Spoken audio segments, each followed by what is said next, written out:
Focus sur le projet Claude Mythos, une IA capable de fracturer certains des systèmes informatiques les plus sécurisés au monde en quelques secondes face à la puissance de leur propre machine. Les créateurs ont paniqué, l'ont mise sous clé, mais le mal est fait. La seule annonce de ses capacités a fait fondre le cours de certains éditeurs de ce logiciel. Bonjour à vous, Guillaume Gralet. Merci d'être Bonjour là pour Nabia. aborder ce sujet avec vous.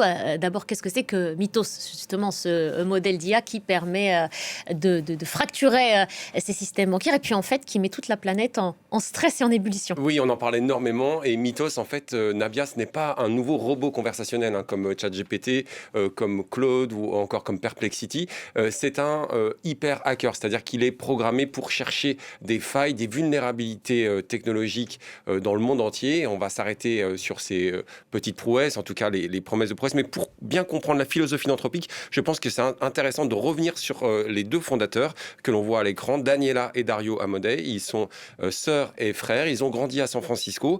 Et pour comprendre leur approche de la technologie, eux qui ont créé Anthropic en 2020, après avoir quitté OpenAI, vous savez, la maison mère de ChatGPT, eh bien, ils ont tous les deux vu leur père, Ricardo, qui travaillait dans le cuir, qui était quelqu'un d'extrêmement cultivé, avec qui vous avez énormément de discussions, mourir à moins de 55 ans d'une mort maladie rare. Et en fait, ce dont se sont rendus compte Dario et Daniela, c'est que s'ils avaient eu davantage de connaissances, s'ils avaient eu davantage de recherches scientifiques, ils auraient pu éviter cette mort. Et je vous explique tout ça, Nabia, parce que ça montre bien cette approche assez singulière d'Anthropic dans le monde de l'intelligence artificielle.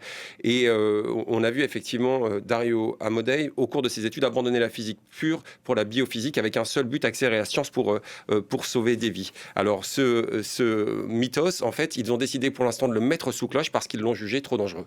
Justement, et pourquoi est-ce que de nombreux experts estiment que Mythos est une arme terrifiante? Eh ben, ça a été testé j'ai envie de dire, dans quelques cas, mais ça suffit pour sonner l'alarme, pour créer des inquiétudes.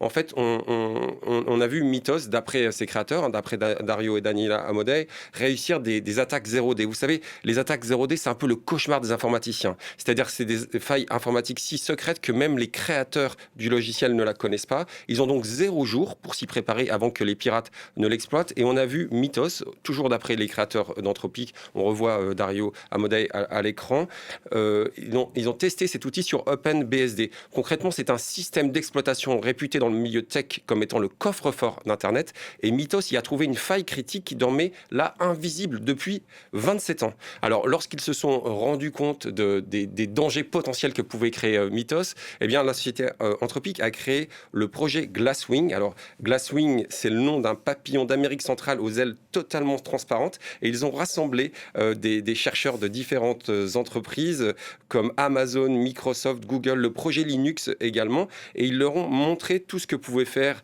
Mythos pour justement prévenir des futurs dangers et voir comment se comporter avec lui. Alors justement, sur la base des échanges que vous avez pu avoir, vous Guillaume, avec des experts, est-ce qu'on est face à un danger imminent ou est-ce que c'est un bluff marketing?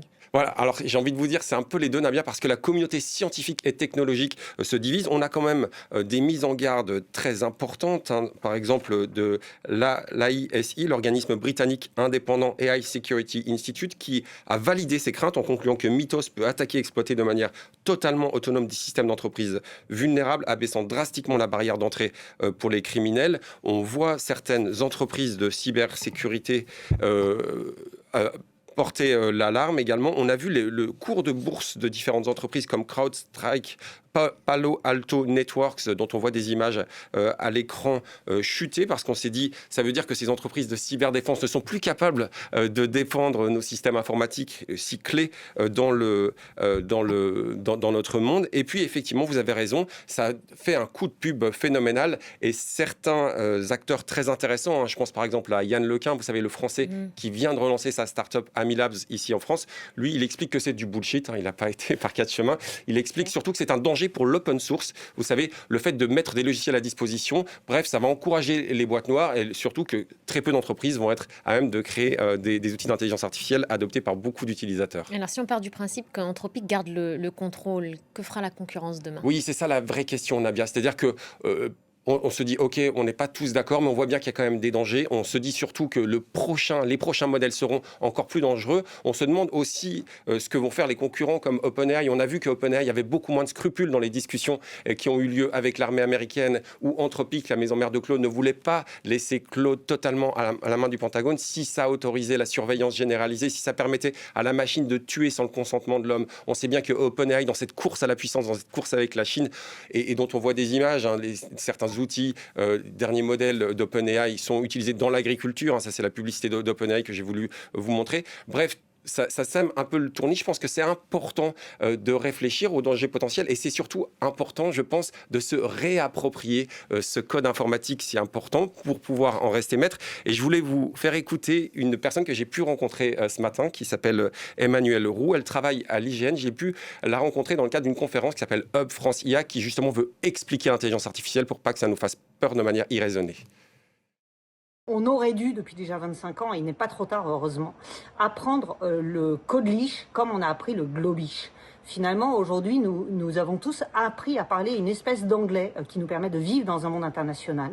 On ne nous a pas appris à vivre et à travailler dans un monde numérique et dans un monde technologique. Et donc, il faut apprendre le Codelish, non pas pour devenir tous développeurs, mais pour tous comprendre le monde dans lequel nous vivons et comment nous avons envie de le construire. Je fais souvent cette analogie de dire finalement, en fait, il faut imaginer que nous pouvons dresser des Pokémon et demain j'embaucherai des collaborateurs qui viendront avec leur propre écosystème d'agents à qui ils auront appris à faire les travaux à leur manière à eux, comme ils le veulent, et non pas en subissant une vision uniformisée complètement. Donc chacun des tout petits modèles de langage et des tout petits modèles d'IA dans nos poches, et on sort le bon modèle au moment où on en a besoin. Alors pourquoi l'informatique dans cette course à l'IA ?